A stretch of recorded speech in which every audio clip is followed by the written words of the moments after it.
Turning your webbing into a tree strap without any sewn in loops. Alternative method. So in the last one, I showed you a way to do it.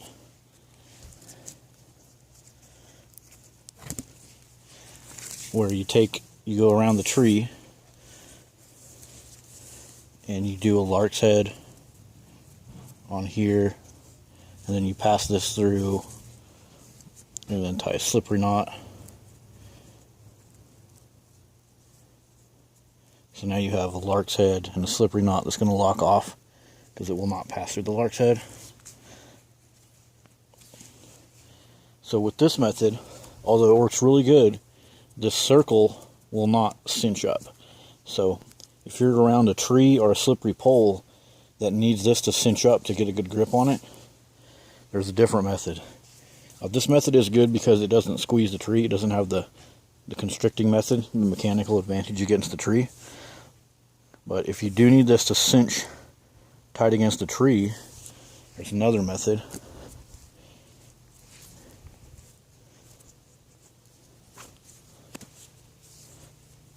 So instead of doing the lark's head with the stopper knot, I'm going to do an overhand knot.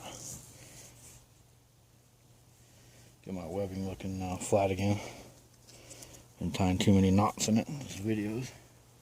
So around the tree, again, then around the main lead line, and then come up and tie an overhand knot, a slippery overhand knot, like this. And just remember, the overhand knot that you're tying is all with this strand. So like, for example, you're not going to tie an overhand knot right here. You're going to tie an overhand knot up around this strand. Overhand slippery knot, that is. So now I have an overhand knot, and the overhand knot will close up. And now this tree strap, as the tension in the hammock goes onto it, it will cinch tight around the tree. And just like having a carabiner or a Dutch clip, you can pull that slippery overhand knot apart, and then you can just come right off the tree.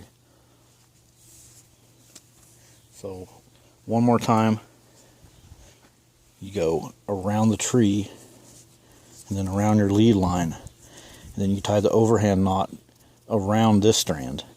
You're going to be tempted to be like, oh, overhand knot, yeah, I got it right here, just tie an overhand knot. You got to remember, tie it up around this strand. Otherwise, the Dynneema will slip through. It's just slippery enough, kind of like mule tape, that you have to do a good knot on it. And definitely close the overhand knot up like that, and it will cinch tight against the tree. Okay, that's it. That's just another method to quickly turn your regular strap into a tree strap.